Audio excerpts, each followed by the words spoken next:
গরমকাল মানেই আম দিয়ে তো কিছু বানাতেই হবে, আর আমের কুলফি আমার বাড়িতে প্রচুর হয়।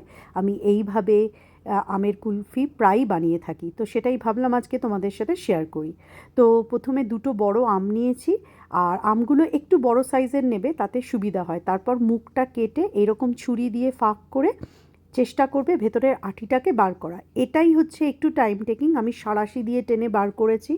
আমটা যদি খুব সফট হয় তাহলে কিন্তু নষ্ট হয়ে যাবে, তো সেটা খেয়াল রাখতে হবে। আর অন্যদিকে আমি হাফ অ্যান্ড হাফ মিল্ককে একটু ফুটিয়ে তার মধ্যে কনডেন্স মিল্ক দিয়েছি, আর প্রচুর নাটসকে হালকা একটু গুঁড়ো করে ওর মধ্যে মিশিয়েছি। তোমরা চাইলে এখানে নাটসের পরিবর্তে অন্যান্য যে কোনো ফ্লেভার, ভ্যানিলা দিতে পারো, চকলেট ক্রিম দিতে পারো, তাহলে সেই ফ্লেভারের কুলফিটা হবে।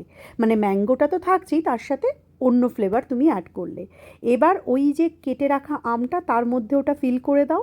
আর আমার কাছে ছোটো ছোটো দুটো কুলফির হাঁড়ি ছিল, আমি তার মধ্যেও দিয়ে ডিপ ফ্রিজে রেখে দিয়েছি মোটামুটি 7-8 ঘন্টা। তারপরে যখন পুরো জমে যাবে, তারপরে এইভাবে আমের খোসাটাকে আস্তে আস্তে কিন্তু ছাড়িয়ে নিতে হবে।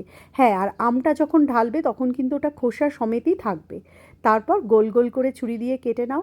ভেতরটা হচ্ছে কুলফির মিক্সচার আর বাইরেটা হচ্ছে আম।